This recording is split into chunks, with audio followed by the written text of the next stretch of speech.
오늘도 삶의 미학과 함께해요. 예전에는 자식이 부모에게 평생 효도해야 한다는 인식이 있었습니다. 그런데 시대가 빠르게 변화하면서 자식과 부모의 관계에 대한 인식도 빠르게 변하고 있습니다. 요즘은 부모와 자식이 서로 연을 끊고 사는 경우도 많아졌습니다. 이런 소식을 접할 때마다 마음이 먹먹해집니다. 이런 현상이 일어나는 근본적인 원인은 무엇일까요? 자녀에게 좋은 부모가 되려면 어떤 노력을 해야 할까요? 오늘은 좋은 부모가 될 수 있는 두 가지 방법에 대해 알아보겠습니다. 부모한테 받기만 하는 게 버릇이 된 자식들은 그것을 당연하게 여기는 경향이 있습니다. 경제적으로 여유롭지 않은 가정에서 태어났지만 부모의 헌신으로 누릴 것 다 누리고 부족함 없이 자랍니다. 받는 게 익숙한 자녀들은 부모의 지원에 감사함을 느끼지 못하기 때문에 독립해서 돈을 벌어도 자신에게는 아낌없이 투자하지만 부모에게는 지원은커녕 안부 연락조차 잘하지 않습니다.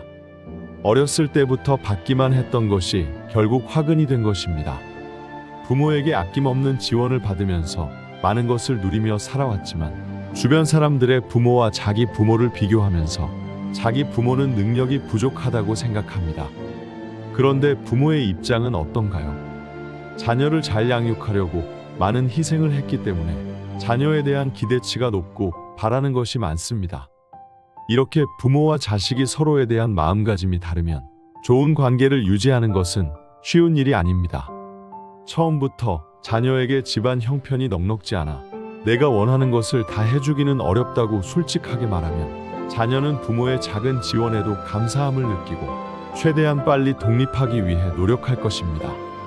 그리고 부모도 자식에게 해준 게 없으니까 기대치가 낮아지는 동시에 무언가를 바라는 마음이 줄어들고 자녀가 자신에게 작은 효도만 해도 고맙게 생각할 것입니다.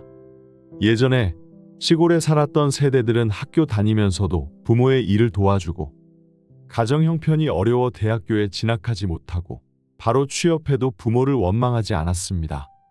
그런데 그 시절 부모가 땅 팔고 논 팔아서 대학까지 보냈던 자녀들은 신혼집 산다고 새로 사업한다고 부모의 노후 자금까지 자신에게 달라고 당당하게 말합니다. 예전이나 지금이나 받기만 하는 자녀들은 부모에게 끊임없이 받아도 감사할 줄 모릅니다. 요즘 같은 시대에 효자 효녀를 바라는 것은 시대와 동떨어진 이야기일 수도 있습니다. 그런데 자녀를 효자 효녀로 만드는 방법은 아주 간단합니다. 내가 자식에 대한 기대를 버리면 됩니다. 부모를 지극정성으로 모시고 떠받드는 것만이 효도가 아닙니다. 자녀가 경제적으로 독립하고 부모에게 지원을 바라지 않으면 고맙게 생각해야 합니다. 효도는 상대적이고 기준이 있는 게 아닙니다. 다만 부모로서 자식에게 반드시 해주어야 하는 것 두 가지는 지키시길 바랍니다. 첫째, 자녀가 심적으로 안정될 수 있게 해주세요.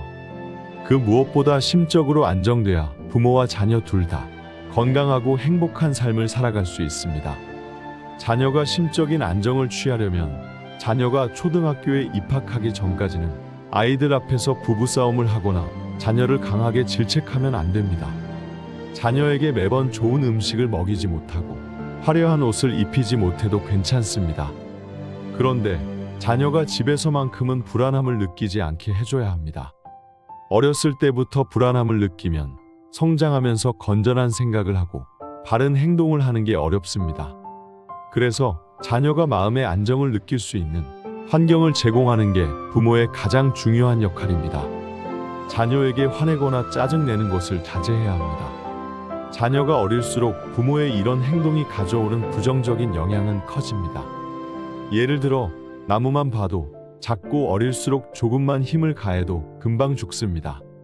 그런데 다 큰 나무에 상처를 조금 내도 크게 변하는 게 없습니다. 자녀를 잘 먹이고 입히는 것은 사실 부모가 아니어도 누구나 할 수 있는 것들입니다.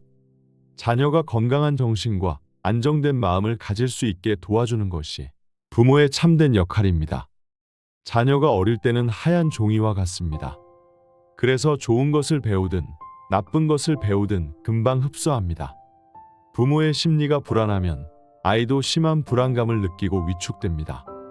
이런 부모 밑에서 자란 자녀가 앞으로 어떻게 행복한 삶을 살 수 있을까요? 어렸을 때부터 삶이 불안정했는데 점점 성장하면서 세상을 긍정적으로 바라볼 수 있을까요? 이런 가정에서 자란 자녀는 자신의 감정을 올바르게 표현하는 방법을 모릅니다. 불안하고 고통스러웠던 기억밖에 없기 때문에 자신의 감정뿐만 아니라 다른 사람의 감정도 공감할 수 없게 됩니다. 그래서 사회생활에 적응하지 못하고 은둔 생활을 하는 경우가 많습니다. 그렇게 혼자 고립되다 보니 우울증에 걸릴 확률이 굉장히 높아집니다. 그리고 시간이 흐르면서 부모에 대한 원망이 커지기 시작합니다. 부모의 참된 역할이 무엇인지 생각해 봐야 합니다. 연구 결과에 따르면 3살까지 학대받은 아이와 사랑받은 아이의 대뇌 크기가 다르다고 합니다.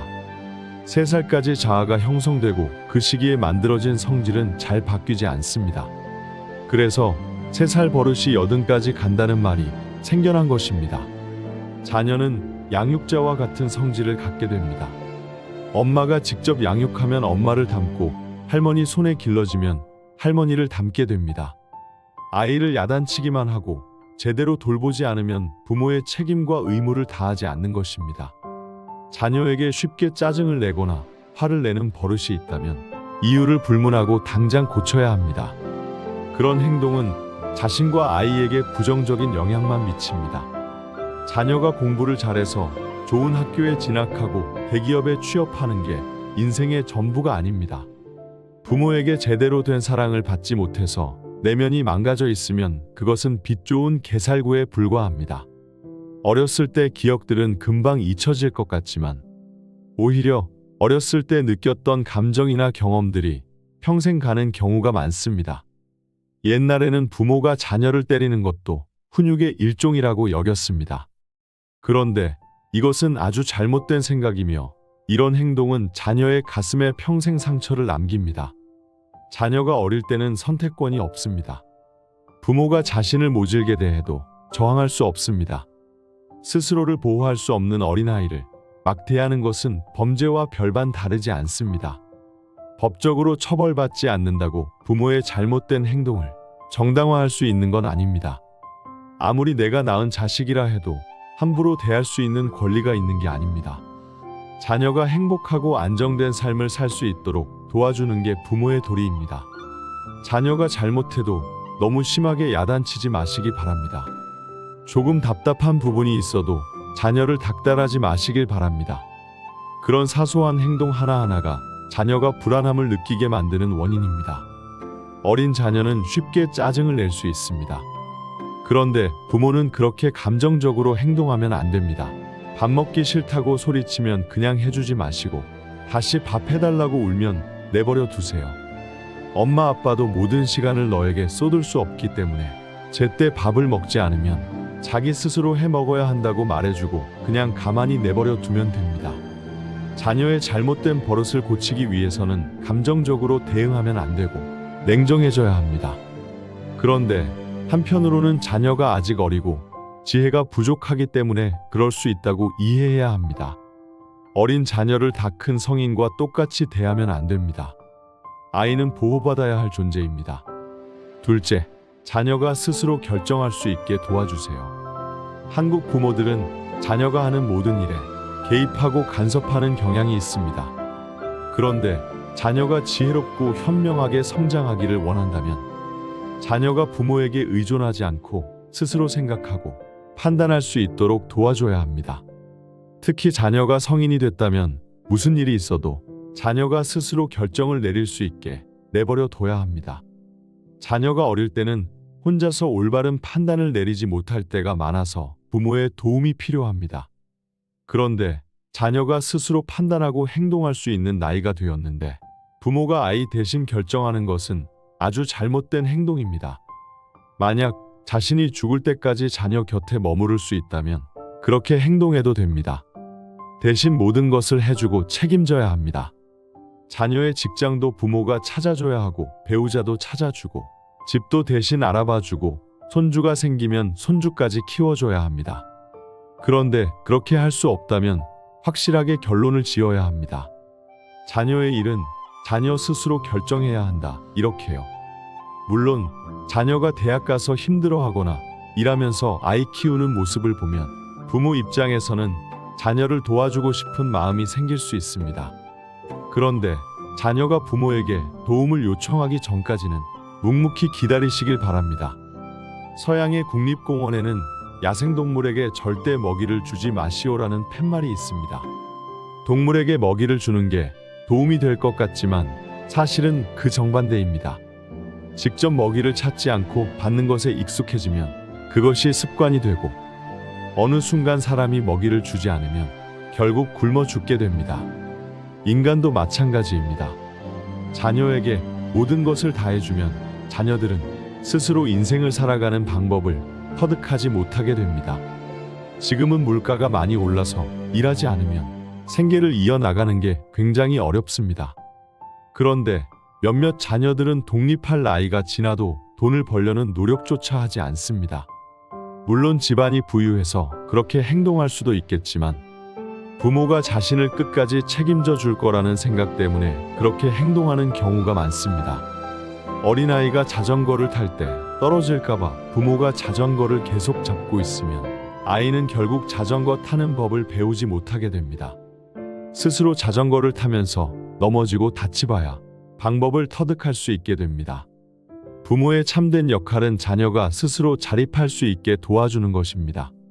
오늘 내용을 반복해서 들으시거나 소중한 사람에게 공유해 보세요. 긍정적인 효과가 2배로 늘어날 것입니다. 첫째, 자녀가 심적으로 안정될 수 있게 해주세요. 그 무엇보다 심적으로 안정돼야 부모와 자녀 둘 다 건강하고 행복한 삶을 살아갈 수 있습니다. 자녀가 심적인 안정을 취하려면 자녀가 초등학교에 입학하기 전까지는 아이들 앞에서 부부싸움을 하거나 자녀를 강하게 질책하면 안 됩니다. 자녀에게 매번 좋은 음식을 먹이지 못하고 화려한 옷을 입히지 못해도 괜찮습니다.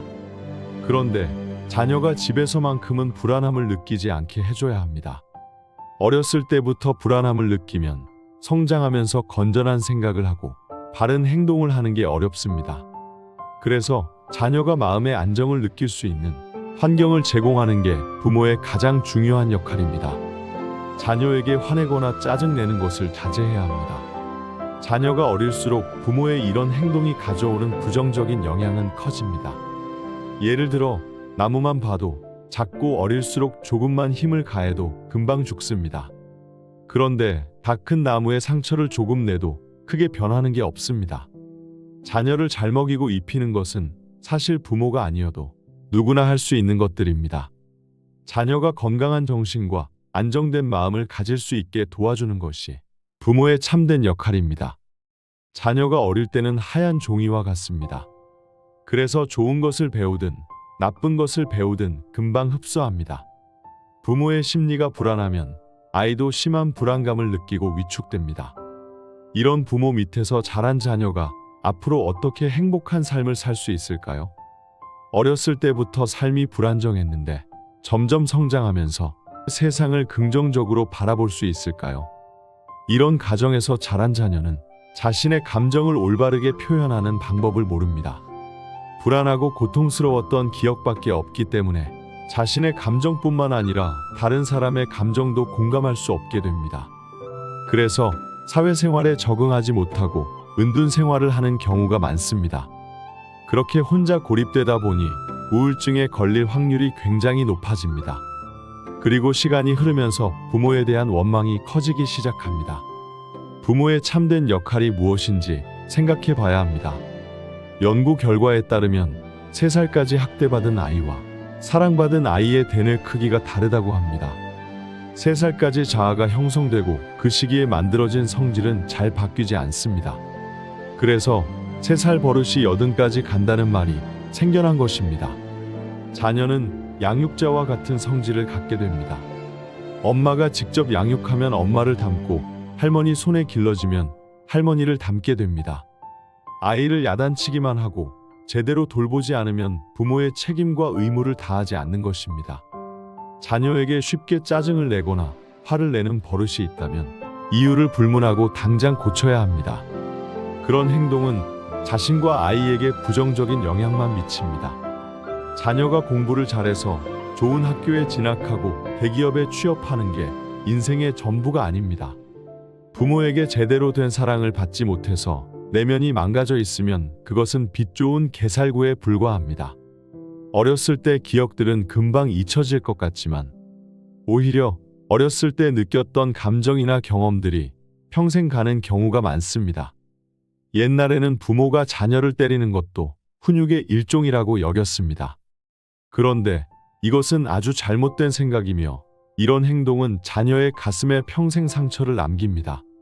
자녀가 어릴 때는 선택권이 없습니다. 부모가 자신을 모질게 대해도 저항할 수 없습니다.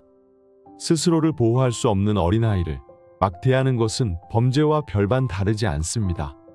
법적으로 처벌받지 않는다고 부모의 잘못된 행동을 정당화할 수 있는 건 아닙니다. 아무리 내가 낳은 자식이라 해도 함부로 대할 수 있는 권리가 있는 게 아닙니다. 자녀가 행복하고 안정된 삶을 살 수 있도록 도와주는 게 부모의 도리입니다. 자녀가 잘못해도 너무 심하게 야단치지 마시기 바랍니다. 조금 답답한 부분이 있어도 자녀를 닥달하지 마시길 바랍니다. 그런 사소한 행동 하나하나가 자녀가 불안함을 느끼게 만드는 원인입니다. 어린 자녀는 쉽게 짜증을 낼 수 있습니다. 그런데 부모는 그렇게 감정적으로 행동하면 안 됩니다. 밥 먹기 싫다고 소리치면 그냥 해주지 마시고 다시 밥 해달라고 울면 내버려 두세요. 엄마 아빠도 모든 시간을 너에게 쏟을 수 없기 때문에 제때 밥을 먹지 않으면 자기 스스로 해 먹어야 한다고 말해주고 그냥 가만히 내버려 두면 됩니다. 자녀의 잘못된 버릇을 고치기 위해서는 감정적으로 대응하면 안 되고 냉정해져야 합니다. 그런데 한편으로는 자녀가 아직 어리고 지혜가 부족하기 때문에 그럴 수 있다고 이해해야 합니다. 어린 자녀를 다 큰 성인과 똑같이 대하면 안 됩니다. 아이는 보호받아야 할 존재입니다. 둘째, 자녀가 스스로 결정할 수 있게 도와주세요. 한국 부모들은 자녀가 하는 모든 일에 개입하고 간섭하는 경향이 있습니다. 그런데 자녀가 지혜롭고 현명하게 성장하기를 원한다면 자녀가 부모에게 의존하지 않고 스스로 생각하고 판단할 수 있도록 도와줘야 합니다. 특히 자녀가 성인이 됐다면 무슨 일이 있어도 자녀가 스스로 결정을 내릴 수 있게 내버려 둬야 합니다. 자녀가 어릴 때는 혼자서 올바른 판단을 내리지 못할 때가 많아서 부모의 도움이 필요합니다. 그런데 자녀가 스스로 판단하고 행동할 수 있는 나이가 되었는데 부모가 아이 대신 결정하는 것은 아주 잘못된 행동입니다. 만약 자신이 죽을 때까지 자녀 곁에 머무를 수 있다면 그렇게 행동해도 됩니다. 대신 모든 것을 해주고 책임져야 합니다. 자녀의 직장도 부모가 찾아줘야 하고 배우자도 찾아주고 집도 대신 알아봐주고 손주가 생기면 손주까지 키워줘야 합니다. 그런데 그렇게 할 수 없다면 확실하게 결론을 지어야 합니다. 자녀의 일은 자녀 스스로 결정해야 한다. 이렇게요. 물론 자녀가 대학 가서 힘들어하거나 일하면서 아이 키우는 모습을 보면 부모 입장에서는 자녀를 도와주고 싶은 마음이 생길 수 있습니다. 그런데 자녀가 부모에게 도움을 요청하기 전까지는 묵묵히 기다리시길 바랍니다. 서양의 국립공원에는 야생동물에게 절대 먹이를 주지 마시오라는 팻말이 있습니다. 동물에게 먹이를 주는 게 도움이 될 것 같지만 사실은 그 정반대입니다. 직접 먹이를 찾지 않고 받는 것에 익숙해지면 그것이 습관이 되고 어느 순간 사람이 먹이를 주지 않으면 결국 굶어 죽게 됩니다. 인간도 마찬가지입니다. 자녀에게 모든 것을 다해주면 자녀들은 스스로 인생을 살아가는 방법을 터득하지 못하게 됩니다. 지금은 물가가 많이 올라서 일하지 않으면 생계를 이어나가는 게 굉장히 어렵습니다. 그런데 몇몇 자녀들은 독립할 나이가 지나도 돈을 벌려는 노력조차 하지 않습니다. 물론 집안이 부유해서 그렇게 행동할 수도 있겠지만 부모가 자신을 끝까지 책임져 줄 거라는 생각 때문에 그렇게 행동하는 경우가 많습니다. 어린아이가 자전거를 탈 때 떨어질까봐 부모가 자전거를 계속 잡고 있으면 아이는 결국 자전거 타는 법을 배우지 못하게 됩니다. 스스로 자전거를 타면서 넘어지고 다치봐야 방법을 터득할 수 있게 됩니다. 부모의 참된 역할은 자녀가 스스로 자립할 수 있게 도와주는 것입니다. 오늘 내 구독과 좋아요는 영상을 제작하는 데 큰 힘이 됩니다. 영상을 끝까지 시청해 주셔서 감사합니다.